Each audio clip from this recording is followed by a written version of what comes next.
Здравейте, приятели! Ние от Род International имаме привилегията днес да разговаряме с двама много специални гости.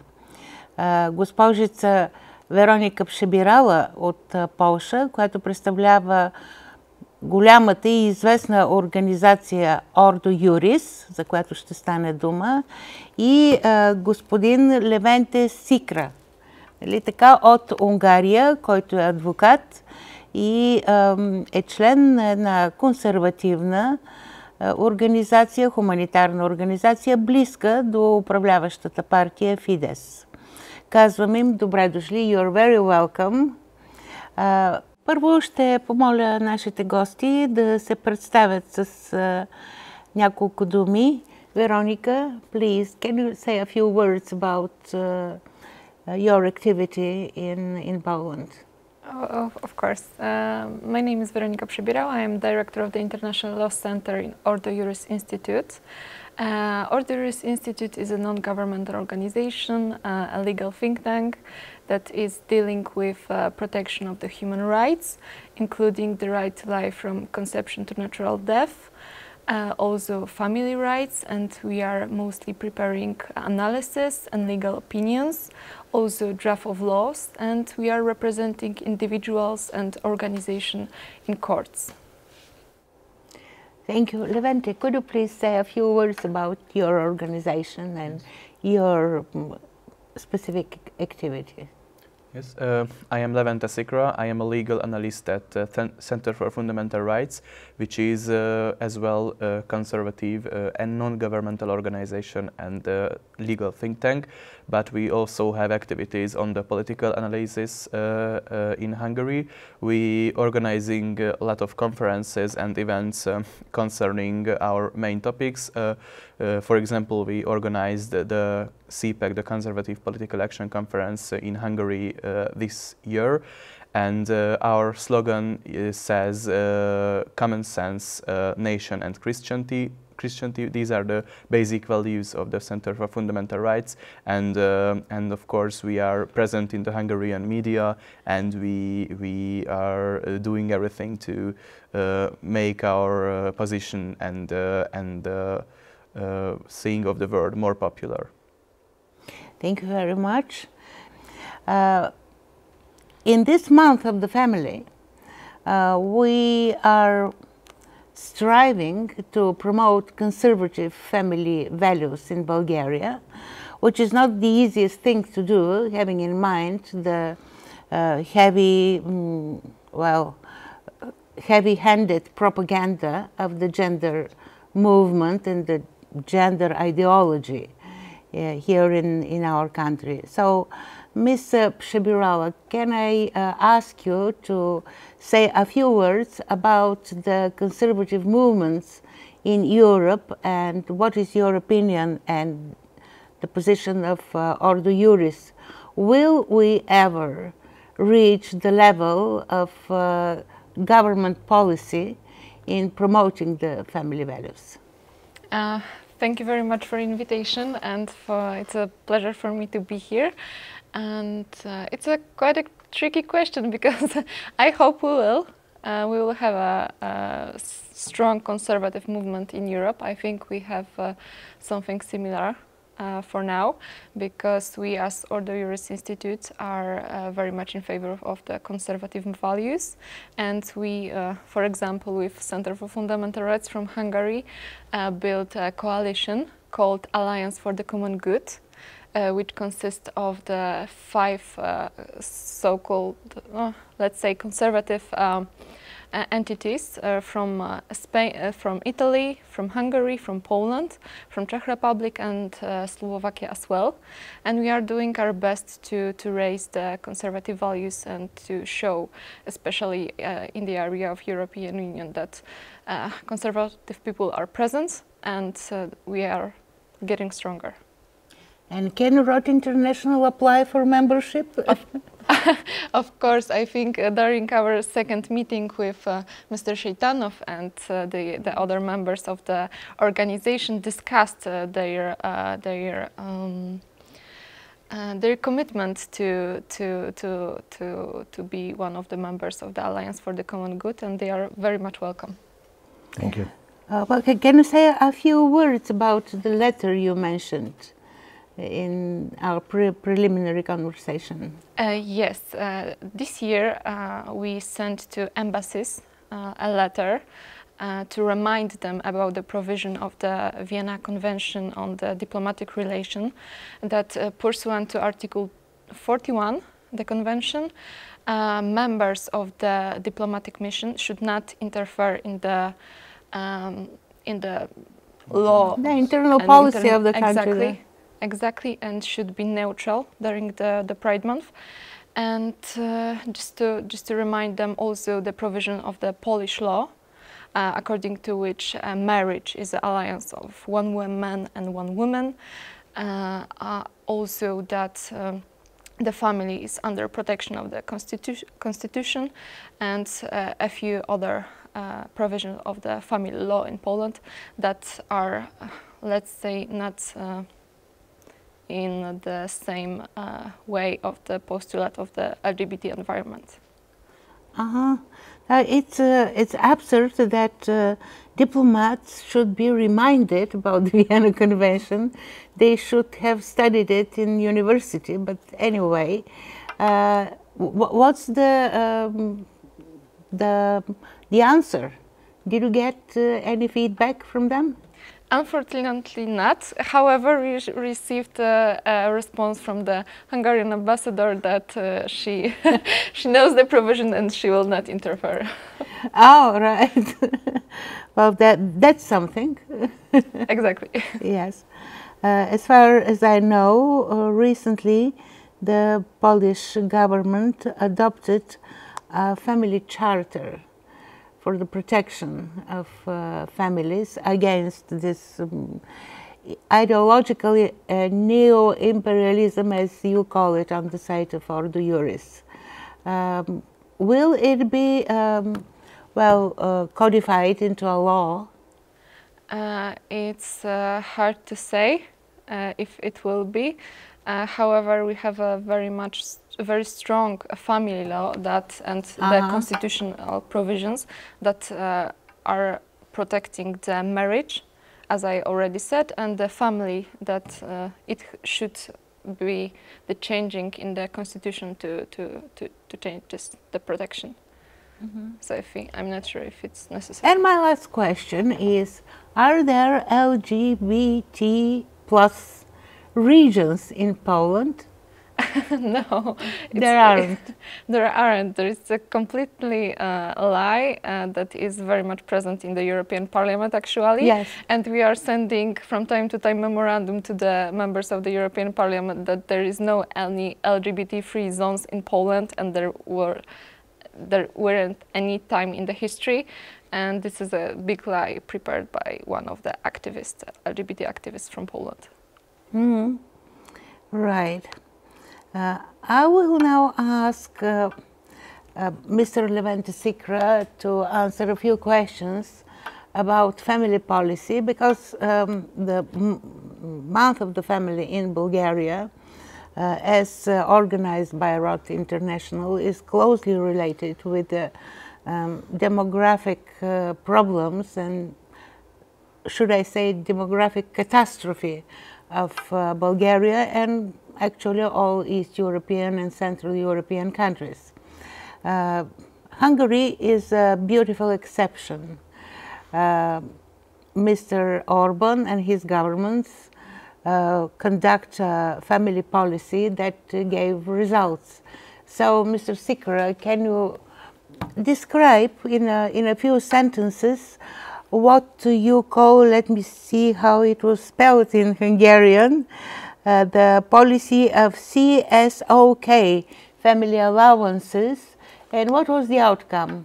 Is there some improvement in terms of birth rate in Hungary? Yeah, actually, you were correct when you said about that Hungary considers the family policy and demographics very important, because we think that the biggest problem of Europe and the European countries now the demographic decline is. and therefore the government introduced many measures in order to support families and to support every people to have children and raise them. So the government said that giving birth to a child or having a child is really a private issue for everyone, so the state can't get into this aspect, but the state can solve the financial and economical part of the problem. So that means that if someone has children, it costs a lot, of course, because it's not cheap to raise the children, and the Hungarian state is very helpful in that aspect to reach that having children does not mean poverty or does not mean financial problems to the parents, and therefore we have a lot of family supporting policies. One is the tax reduction for families, yes, which is very important because when someone has children, he and she, both parents, would pay less income tax, and if a mother have 4 or more children, then she don't have to pay any income tax in Hungary. Yeah. The CES-UK, what you mentioned, is a home policy. So it's very important for yes, young families. Yes, because the state gives you support and a very cheap loan as well. So it consists of 2 parts: to buy your own home or to develop your old home. And this helps families to have homes, and the third part, of course, are the direct supports, financial supports from the state. All right, you had election this year in April, and in parallel with the elections, you conducted a referendum on the protection of children against pedophiles and sexual propaganda. Sexual propaganda. Say a few words about how did it end up? How many people participated in the referendum, and what did they vote for? Yeah, last summer, 1 year ago, the Hungarian Parliament accepted the new children protection law, yeah, which was about this yes, issue. And after we adopted this law, the European Commission attacked the Hungarian government and the Hungarian Parliament because of that. And the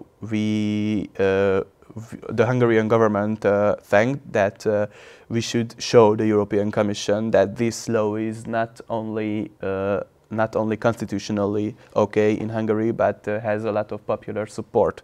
And the best way to show this popular yes, support is the referendum, and therefore the government initiated this referendum, and after all necessary legal procedures, it reached. We were really able to hold this referendum. The Center for Fundamental Rights considered this referendum very important, and we also had a lot of activity in supporting the no votes, because the no vote was in favor of the children protection. And the referendum was on the same day as the election. And more than 3.5 million people voted in favor of the government. 3.5 yes, million. And this was far more support for the government agenda on this issue than the votes of Fidesz in the parliamentary elections. Yes. So it shows that it's not a one-party issue, but it's a Hungarian national issue which has more support than one or other political party. Wonderful, but it's mind-boggling that the European Commission could stand against a law that protects children from pedophiles. What world are we living in? I don't know. And what's the future? What is the agenda of the organization that you represent as a lawyer from now on? The Center for Fundamental Rights considers it very important to keep on with this children protection and family protection policies. And of course, we have the slogan of common sense, nation and Christianity. These are the basic values that the Center for Fundamental Rights share.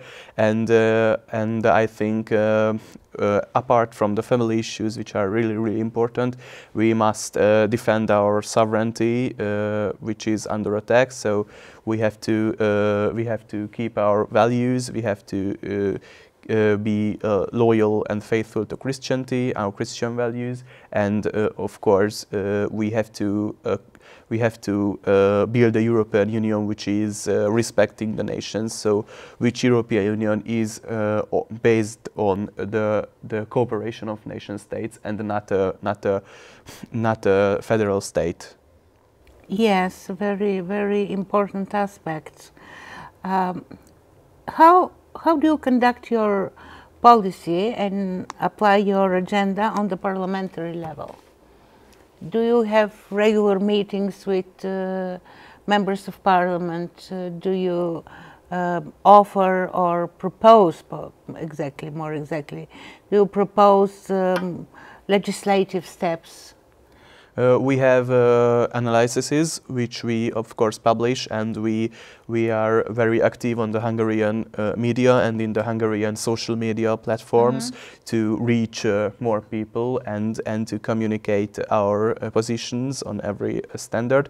And we organizing a lot of events, conferences, and other events to meet with people, meet with fellow conservatives from the Hungarian level and of course from international level as well. Veronica mentioned the Alliance for Common Good, which is I think very important cooperation of conservative organizations. And of course these events are possibility to meet with politicians and to represent our agenda. So we do everything a non-governmental organization can do to support its values and its positions. Thank you very much. I have no more questions.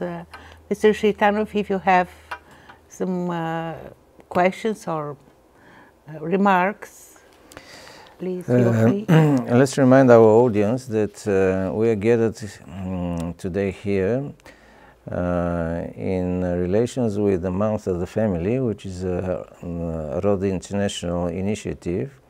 It is staged for second time in Bulgaria, and it's a good example how we can combine our national level with the efforts on the European level. We very warmly welcome our guests to our initiative here. This is a signal that a new family is born on European level. This is a family. This is the family of fellow families, of pro-family active people in Europe. Nowadays, what we witness is the fact that a fight is going on for the family and for the brain of people. Very fierce competitions is taking place. It's a competition on conceptual level. There are two main conceptions on how family should exist from now on in Europe. Our conception is that the family is a combination of one man and one woman. This is two pillars of the family. This concept is stemming from the several centuries old Christian tradition that the family is a sacred unit of the society. Actually, a 2,000 years tradition. To be more exact, yes. And our competitive concept is probably 30, 40 years old.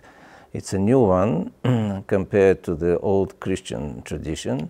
Somebody is trying to convince us that family could be staged in an artificial and non-biological way. This is very strange because it's against nature. It's against everything which our eyes see around us. It's not true neither in the animal world nor in the human world. So it's very difficult to convince a grown-up person that the family could be stable, could be strong without the participation of the two sexes. Just a few days ago, an examination, a social examination, was reported from the United States. And according to the results, 40% of the youngsters in the United States are more sensitive to suicide, to commit suicide. 40% of youngsters are more relying to suicide as an escape of their destiny. 40% of the people with gender ideology. So it means that the concept of the family is dangerous for the youngsters, according to this social probe. You mean the concept of same-sex families? Yes. And the percentage of youngsters that reach to suicide among transgender people is even higher. It's 50%. And I think it's something very dangerous for the society. It's something very dangerous for countries with demographic problems. According to a new examination in the European Union, one of the major reasons for the decline of human fertility is the change in gender roles. It means that there is a very close relationship between the gender ideology and the demographic problems of a country. So this is something very deep, and it's a good basis for European cooperation between conservative forces, conservative peoples in Europe, because they are very much concerned about the destiny of their nations. There are a lot of governments, but there are only one nation. Each nation has the chance to survive. The Bulgarian nation has survived for more than 13 centuries. And the concern about the survival of a nation is very important for every one of us. Hungary, Poland, Bulgaria, everybody in Europe. So this is the major problem that gathered us here in Sofia, and we hope that the Sofia spirit will be a good direction in our future activities. Thank you very much. Скъпи приятели, това е краят на нашия разговор. Надяваме се, че сме ви били полезни с информацията, която нашите гости дадоха. Каним всички да участват в Месеца на семейството, месец юни, като антитеза на джендаристската идеология, която през този месец ни налагат някои чужди посолства, а и покорното, разбира се, българско правителство. Довиждане, до скоро!